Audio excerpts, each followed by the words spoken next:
hablar al cibermundo cuando uno ve a alguien en el auditorio que conoce.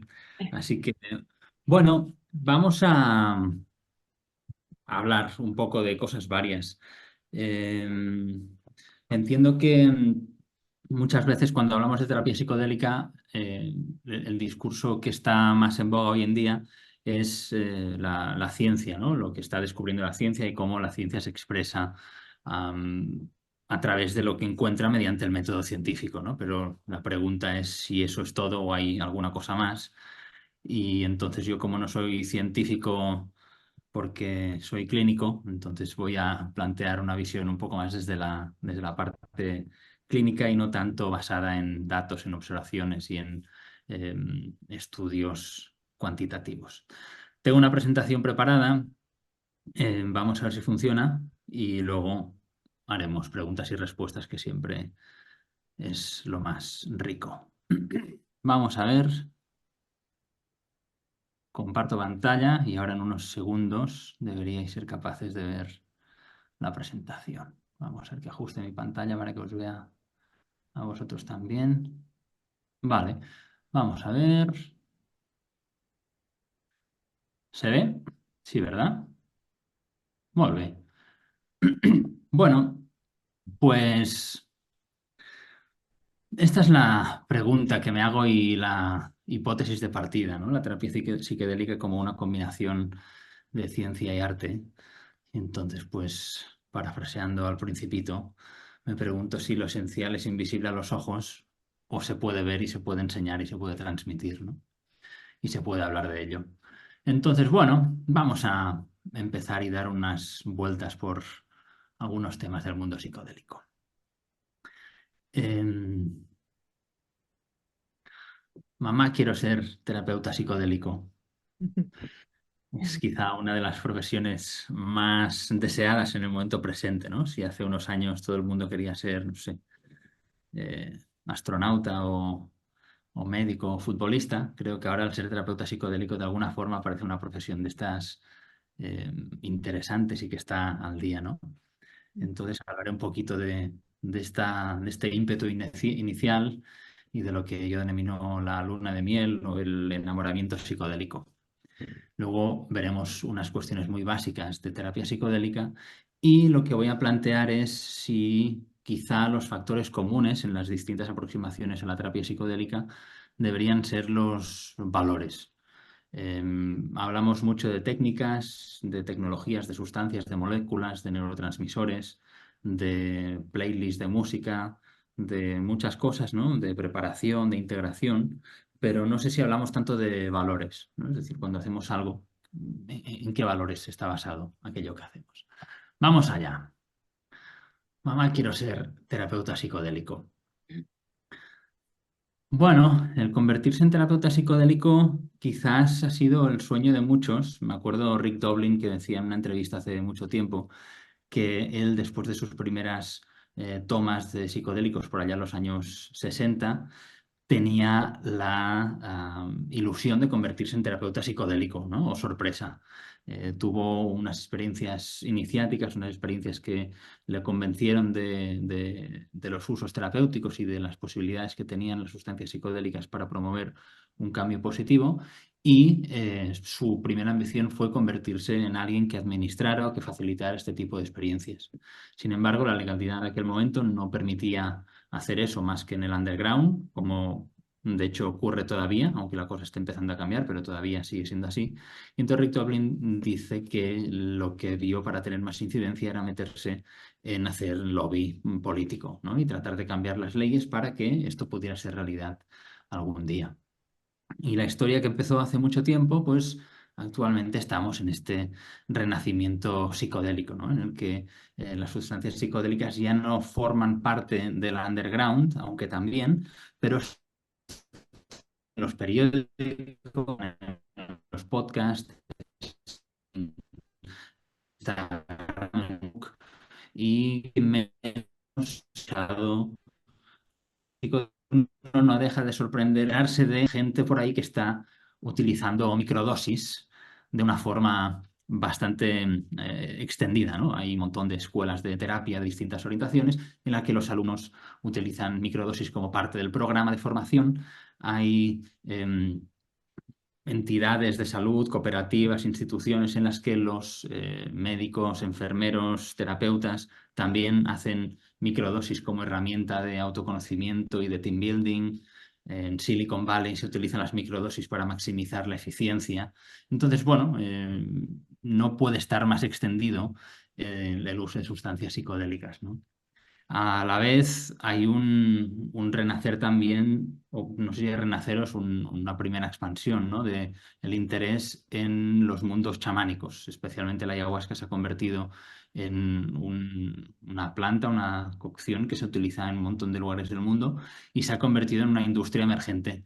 Hay miles de personas que viajan cada año al Amazonas para participar en retiros, en dietas, en ceremonias.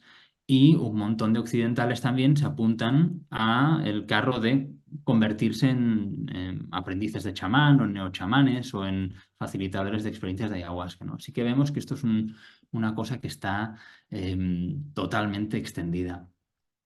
Entonces, lo que yo llamo la luna de miel psicodélica es esta fase, ¿no? En la que uno tiene sus primeras experiencias psicodélicas y descubre esta maravilla. Uno tiene unas primeras experiencias que son muy reveladoras y de repente se abren las puertas a un mundo antes desconocido, ¿no? Recibimos un montón de insights y pasamos de un aparente estado de desconocimiento a una sensación de apertura, incluso de iluminación, ¿no? De haber descubierto verdades últimas, de haber descubierto una tecnología que puede ser revolucionaria, ¿no? Entonces, claro, aparece también esta cuestión de he sanado un montón de cosas que hacía tiempo que tenía pendientes. Estoy experimentando una apertura que ni en no sé cuántos años de terapia había experimentado y este es el camino a seguir, ¿no? Entonces, se produce este agradecimiento, esta sensación de que realmente esta experiencia es transformadora. Con lo cual, y obviamente uno quiere contarlo, ¿no? Todo el mundo debería estar tomando estas sustancias. Si todos los líderes políticos, si Donald Trump y Netanyahu y Aznar y todos estos tomaran psilocibina o tomaran ayahuasca o tomaran MDMA, el mundo sería diferente, ¿no? Entonces hay una fase de expansión, de contar, de hacer un poco de promoción de estas experiencias.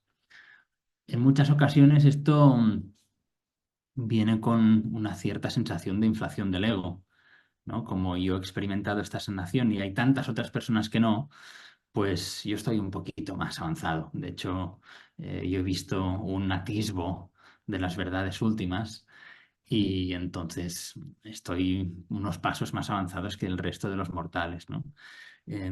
Esto nos pasa a todos, ¿eh? Si no te ha pasado a ti, pues paciencia, ya llegará, ¿no? Esto es una fase que creo que no es evitable. Todos pasamos por ahí y está bien darse cuenta.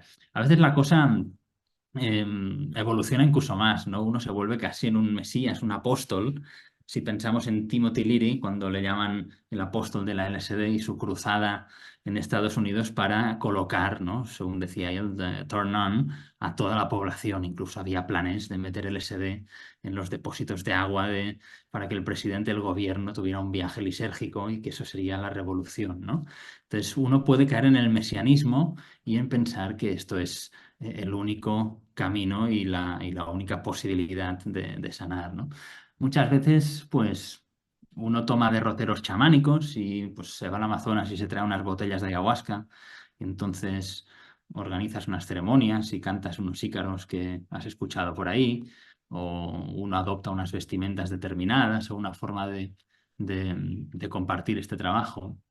O a lo mejor te conviertes en un terapeuta como neochamánico urbano que utilizas pues un arsenal distinto de sustancias, ¿no? Entonces facilitas sesiones de breathwork con psilocibina o changa con no sé qué, ¿no? Entonces surgen un montón de eh, ofertas de experiencias y como vimos en el mundo que vivimos, pues a veces para tener gente y tener negocio uno tiene que diferenciarse, ¿no? Es bastante espectacular de ver en Instagram eh, el montón de cosas que se promocionan, ¿no? Y la oferta que hay de talleres, de retiros, de experiencias con sustancias, con plantas, en fin, hay un montón de gente que de repente está ofreciendo estas sustancias, ¿no? Quizás tomas una vía más seria, ¿no? Y te conviertes pues, en un respetado terapeuta psicodélico de ensayos clínicos o en un psiquiatra psicodélico. Y entonces ahí pues, estás trabajando en un marco de legalidad y ahora mismo de prestigio, ¿no? Como lo eran los años 50 y 60, el trabajar con sustancias psicodélicas. Em, Escuché una vez por ahí que vivir en una cueva a uno no le convierte en geólogo. Así que no por haber tenido cientos de experiencias psicodélicas o haber tomado ayahuasca 60 veces, eso significa que seas un terapeuta, ¿no? Simplemente el hecho de haber recorrido cierta trayectoria en los mundos psicodélicos no nos dan las cualidades de poder acompañar a otras personas, ¿no? Y por otro lado, pues algo parecido, el estudiar geología no le convierte a uno en Sherpa, capaz de acompañar a personas y escalar montañas altas, ¿no? Entonces, ¿dónde está el equilibrio, la combinación de estos saberes? En algún momento, si uno sigue tomando sustancias, pues se da cuenta de que no es oro todo lo que reluce y que el camino psicodélico dista mucho de ser un camino fácil hacia la sanación y hacia la iluminación, porque cuando las cosas van fáciles y bien, pues son fantásticas y son estupendas, pero cuando las cosas van mal se ponen muy oscuras, ¿no? Entonces es un mundo de extremos y de intensidades. Y entonces ahí termina el enamoramiento. Y cuando termina el enamoramiento, pues empieza la relación. Y entonces eso creo que ocurre en distintos contextos, ¿no? Pasa tanto en personas que lo utilizan de forma recreativa, como en formatos neochamánicos, como en formatos terapéuticos underground. Incluso diría que esto nos está pasando en los ensayos clínicos también, ¿no? En los que los ensayos clínicos primeros había una gran expectativa que una experiencia mística con psilocibina iba a acabar pues, con la adicción al tabaco, con la depresión o con lo que fuera. Y ahora los protocolos que van apareciendo pues incluyen más experiencias, incluyen ciertas intervenciones terapéuticas. Bueno, estamos empezando a ver, quizá, no sé si del todo o no, pero estamos empezando a darnos cuenta que hay más, más allá de la experiencia, ¿no? ¿Qué pasa después del enamoramiento psicodélico, ¿no? Y hablo desde la perspectiva del que quiere ser terapeuta o quiere facilitar estas experiencias, ¿no? Eh, a mí me parece interesante hacerse estas preguntas, o algunas de ellas, o otras parecidas, ¿no? ¿Qué motivaciones tengo para ser terapeuta psicodélico? ¿Por qué estoy en otra cosa, ¿no? ¿Qué es lo que me llama de facilitar este tipo de experiencias? Eh, ¿Qué tipo de experiencias quiero facilitar? ¿En qué contextos, ¿no? ¿Tengo la formación o la capacitación para hacer esto? ¿Qué me aporta este rol, ¿no? Cuando yo me convierto en terapeuta psicodélico, porque eso es algo que admiro o que quiero estar en ese lado de la relación, ¿no? Hay una cuestión de que es para los demás, o sea, es una cuestión de servicio, es una cuestión de ganarse la vida, es una cuestión de estatus, de ego, ¿no? Entonces, creo que es importante, ¿no? Aproximarse a esta profesión, si se le puede llamar así, desde haciendo un cierto autoanálisis, ¿no? En los contextos que conocemos tradicionales, el uso de sustancias psicodélicas está asociado, o plantas maestras, está asociado normalmente a un proceso de aprendizaje determinado y con una cierta estructura, ¿no? Entonces, cuando trasladamos esto a nuestra sociedad occidental, nos preguntamos, ¿hay que hacerlo de la misma manera o hay que hacerlo de una forma distinta? Bueno, obviamente yo tuve también mi enamoramiento psicodélico y todo esto que cuento y estas bromas que hago, pues yo he estado ahí, me han pasado estas cosas y también he sido el mesías de mi grupito de amigos y, ¿no? Uno pues se emociona un poco por ahí, pero por suerte, al cabo de un tiempo encontré algo que me dio un poco de estructura, ¿no? Yo diría que mi enamoramiento psicodélico fue de los años 2000 a 2004, quizá 2005. Luego conocí la respiración holotrópica y ahí encontré una técnica pues, que no es farmacológica, pero tiene una estructura determinada, ¿no? Y me pasó algo parecido, ¿eh? La primera sesión de holotrópica a la que asistí, dije, esto me encanta, yo quiero aprender esto, yo quiero ser facilitador de respiración holotrópica. Em, y bueno, traté de conseguirlo, pero me costó unos cuantos años. El proceso de convertirme en facilitador de holotrópica pues me llevó 6 años, con lo cual mis profesores y maestros tuvieron tiempo suficiente para ir puliendo mis tendencias egoicas y narcisistas y mi arrogancia de juventud para que pudiera convertirme en un facilitador eh, menos peligroso para los demás y quizá un poco más útil, ¿no? Entonces, eso fue una parte importante de mi camino para convertirme en terapeuta en estados no ordinarios de conciencia. Porque, claro, debemos pensar que todavía no existe el papel del terapeuta psicodélico como tal. O sea, existe el papel del terapeuta psicodélico de ensayos clínicos. Eso sí existe, eso sí está regulado, pero lo demás no sabemos. No hay todavía una idea muy clara de cómo va a suceder esto. Otro lugar en el que empecé a practicar estas cosas, ¿no? Pues fue en este servicio que se llama Cosmicare, que es un servicio dentro de un festival de música psytrance en el que pues, las personas consumen cualquier sustancia, ¿no? En este contexto.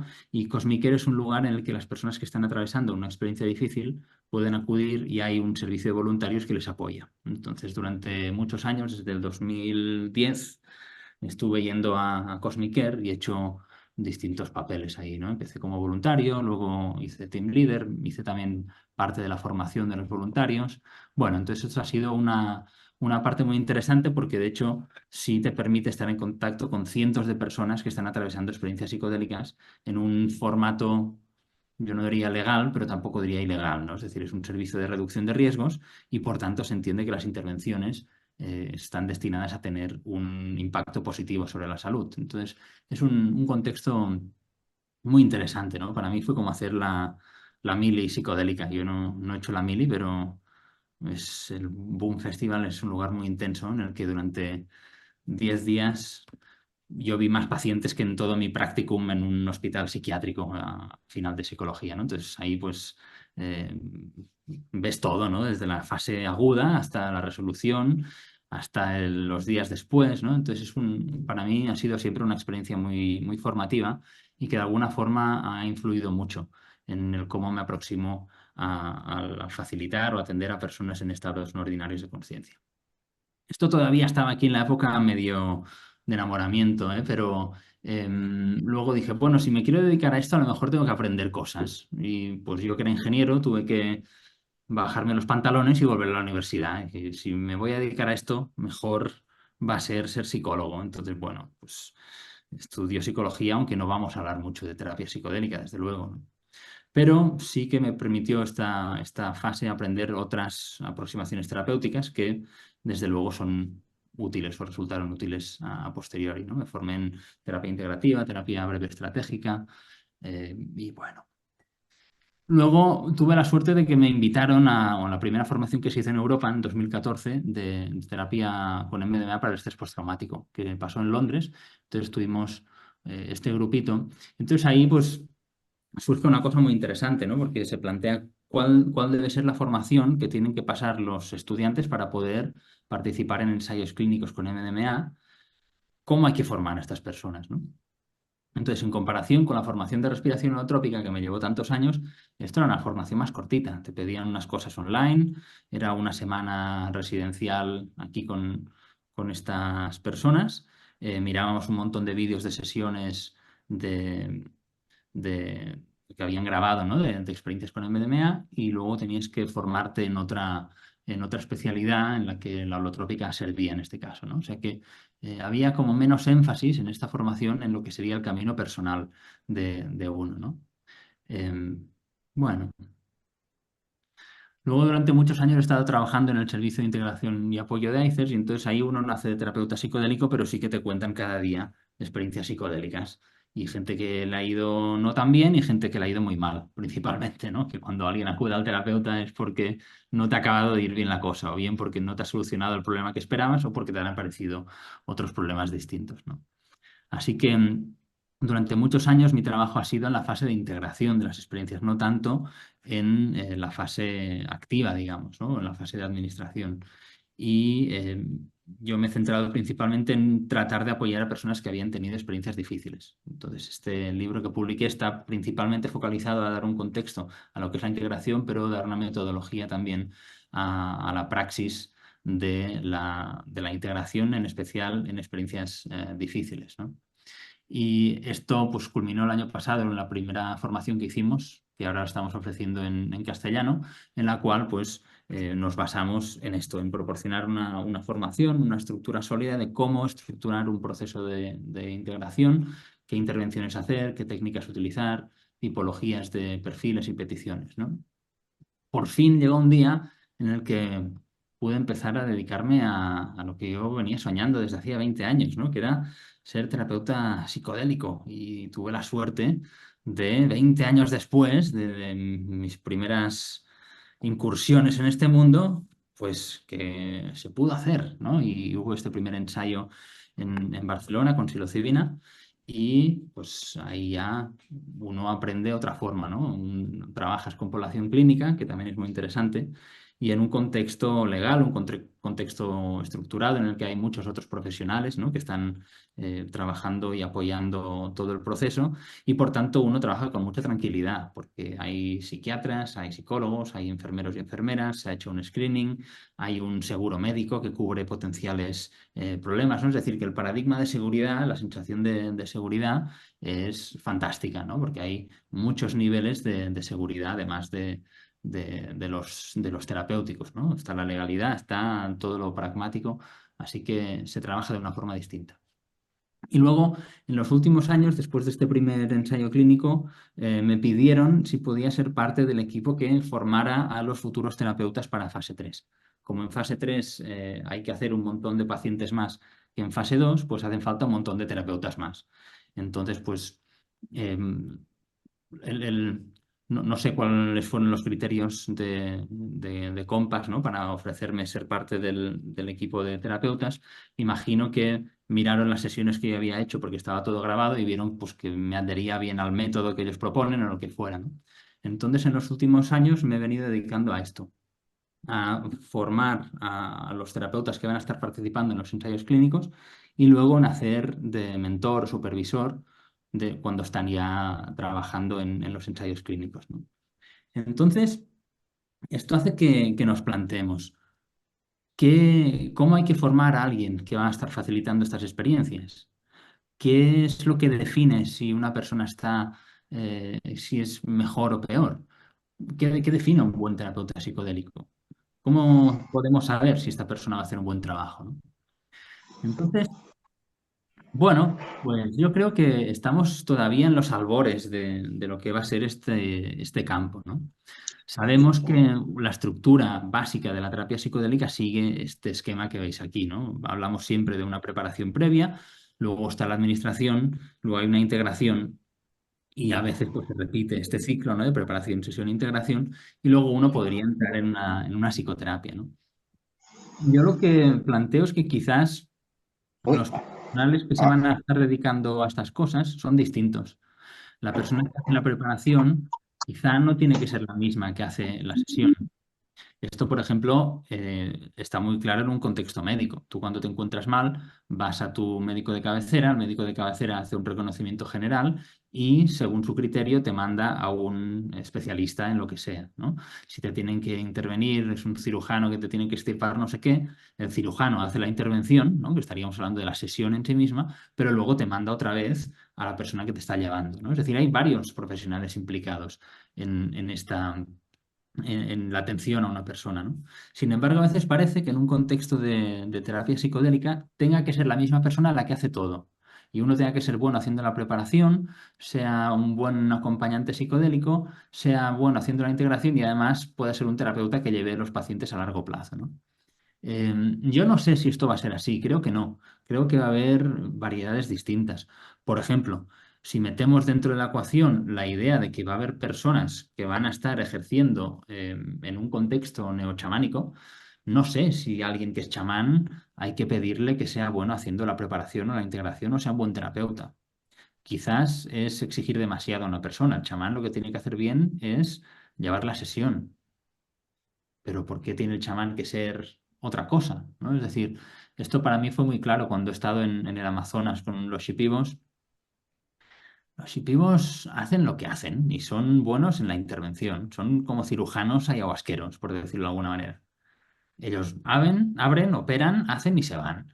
Y los chamanes se iban antes de que la sesión terminara y nosotros nos quedábamos con la facilitadora que hacía como de la persona que nos preparaba, nos ayudaba en la integración y nos apoyaba durante el proceso de la dieta, ¿no? Sin embargo, los chamanes van ahí, hacen su intervención energética o lo que sea y ahí termina su trabajo, ¿no? Es decir, que creo que hay espacio para distintas profesiones y distintas profesionales, distintas formas de actuar, ¿no?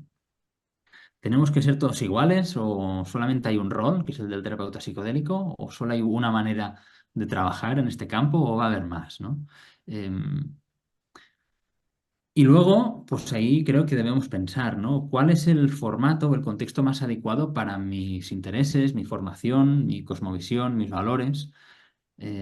Porque si lo que quieres es dedicarte a hacer ceremonias de ayahuasca, probablemente tienes que aprender cosas distintas que si quieres ser un terapeuta en un ensayo clínico con psilocibina. Si vas a estar ofreciendo sesiones de Cambó de forma underground, probablemente necesitas una formación, un conocimiento diferente que el médico que está haciendo el screening para los participantes de un estudio con un MDMA para estrés postraumático. Quizá los roles son diferentes, ¿no? Entonces, em, ¿cómo podemos estandarizar o cómo podemos tratar de encontrar un lugar común en toda esta diferencia, ¿no? de formas de aproximarse al uso de sustancias psicodélicas? Yo creo que la única respuesta está en hablar de valores, porque ahí quizás sí podemos ponernos de acuerdo de cuál es la aproximación que compartimos, ¿no? La aproximación quizá correcta, por decirlo de alguna forma.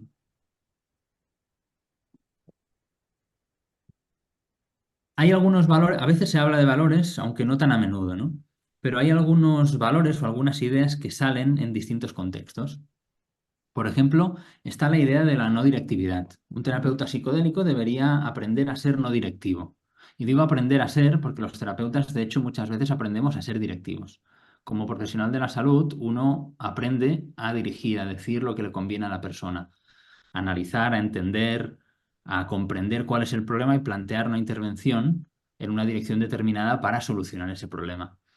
Ya desde los años 50, quizá el que ha popularizado más este concepto de la no directividad fue Stan Grof en sus libros, cuando hablan del sanador interno o la sabiduría de sanación interna. Pero ya antes, Sandison en el Reino Unido hablaba ahora no recuerdo el término, pero hablaba como de la capacidad integrativa o de un mecanismo interno que escogía el contenido de las experiencias, ¿no? Es decir, que parecía que el terapeuta una de las funciones o una de las funciones que no tenía era dirigir la experiencia. Así que la idea de guía a lo mejor no es la más adecuada, ¿no? Este concepto del sanador interno lo que asume es que dentro de nosotros hay un conocimiento implícito, hay una sabiduría, hay algunos mecanismos inconscientes que, si proporcionamos las condiciones adecuadas, pueden facilitar la resolución de los conflictos internos, ¿no? Esto suena un poco New Age, pero si uno baja a la biología y te planteas cómo se cura cualquier enfermedad o cómo se cura una herida, es lo mismo, ¿no? O sea, no hay un conocimiento consciente de los procesos de curación. El proceso de cicatrización de una herida ocurre en un montón de cosas de las cuales no somos conscientes, que si los fibroblastos, que si los macrófagos, que si no sé qué. No hay conocimiento consciente de eso. Si tuviéramos que ser conscientes para sanar eso, pues probablemente no ocurriría la curación de una herida, ¿no? Entonces, ¿por qué a nivel psicológico debería ser distinto, ¿no?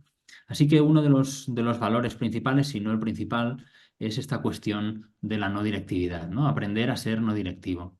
Esto es un reto para muchos terapeutas, porque si no soy directivo, entonces, ¿qué pasa, no? Y no soy el experto, ¿no? Empieza a cambiar el rol del terapeuta y por eso a veces llamamos pues acompañantes, guías, facilitadores, ¿no? Porque tratamos de buscar una visión más horizontal, ¿no? De un apoyo más horizontal y no de experto a paciente.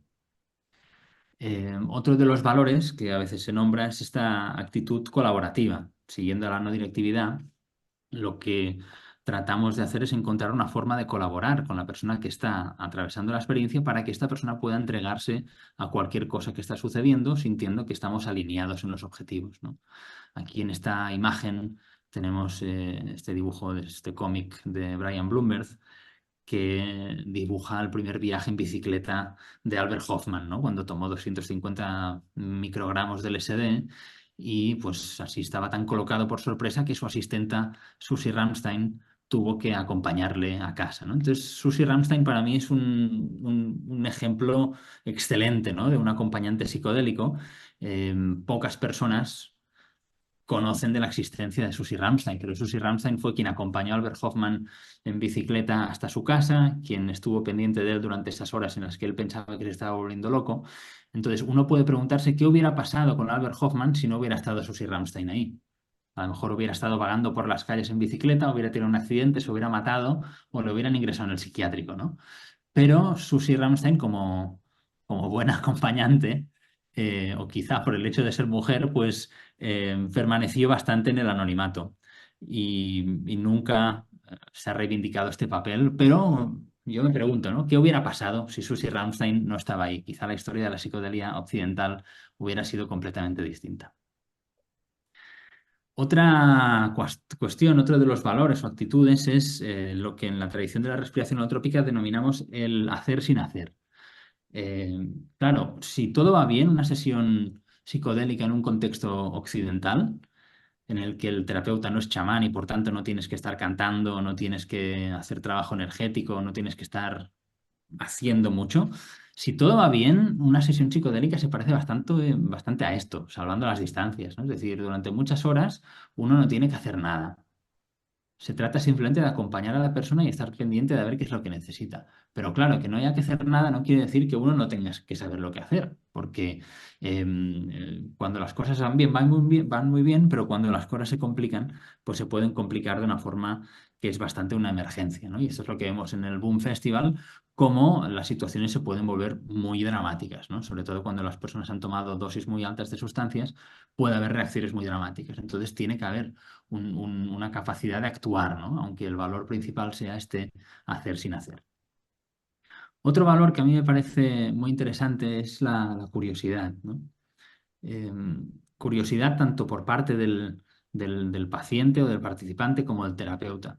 Decía un profesor mío que la curiosidad es la emoción quizá más terapéutica, ¿no? Si uno añade unas gotas de curiosidad al miedo, se convierte en otra cosa. Y entonces uno se permite explorar el miedo y ver qué es lo que ocurre ahí, ¿no? Si uno añade unas gotas de curiosidad a la tristeza, uno se entrega a la tristeza de una forma distinta, ¿no? Así que creo que la curiosidad es un buen lugar desde el que uno puede aproximarse a estas experiencias, ¿no? Más que un rol de experto, un rol de saber, un rol de interpretar, de si lo que está sucediendo es una experiencia perinatal o una experiencia mística o una desregulación de la red neuronal por defecto o yo qué sé qué, ¿no? La curiosidad. Otro valor que creo que es fundamental es la humildad, ¿no? El saber que al final la transformación o el trabajo lo está haciendo la persona que tiene la experiencia, no lo estamos haciendo nosotros. Nuestro rol es más como el de una comadrona, ¿no? Que está ayudando a que algo suceda, pero si en un parto la comadrona o el ginecólogo tratan de ser los protagonistas, creo que la cosa no va de eso. Un parto de lo que va es de que están haciendo un niño, ¿no? Entonces, si el profesional, por mucho que sepa, trata de ponerse como el primero de ahí en escena, pues probablemente estamos perdiendo una gran capacidad de apoyar a las personas en esos momentos tan importantes, ¿no? Los ensayos clínicos, perdón, las experiencias psicodélicas, en algunos ensayos clínicos los participantes decían que estaban como en el top 5 de experiencias más significativas en la vida a la par que tener un hijo o casarse o estas cosas. Entonces estamos hablando de este tipo de experiencias, ¿no? De estas experiencias liminales que están entre dos mundos, ¿no? Entre lo real y lo mágico, entre lo cotidiano y lo trascendente. Así que si el acompañante se pone muy en medio, pues igual le resta brillo a la experiencia. Y siguiendo con esto, creo que no podemos entender la terapia psicodélica sin hablar de la ética y de los límites, ¿no? Para acompañar a personas que están en experiencias vulnerables, em, creo que es imprescindible que haya una sensación de seguridad y que haya una seguridad real, ¿no? Haya una confianza real. A veces es fácil cuando uno no sufre un trastorno o uno trabaja en un servicio de ayuda, ver a las personas o deshumanizar el sufrimiento de las personas, ¿no? Pero creo que es un buen ejercicio imaginarse cómo puede ser la vida de alguien que ha sufrido trastornos en su vida. Imaginemos una mujer o un hombre, da igual, que ha recibido abusos en su infancia, ¿no? Ha recibido abusos físicos, sexuales y ha sufrido un montón por ello. Y de repente aparece una terapia en la que se le pide a la persona pues que tome una sustancia, que entre en un estado no ordinario de conciencia y que quizás reviva todas esas cosas, ¿no? Y que va a haber un señor muy probablemente ahí que le va a acompañar y que confíe en esa persona, ¿no? Claro, dicho así es muy fácil, pero si uno se plantea siendo esa persona, quizá la historia cambia, ¿no?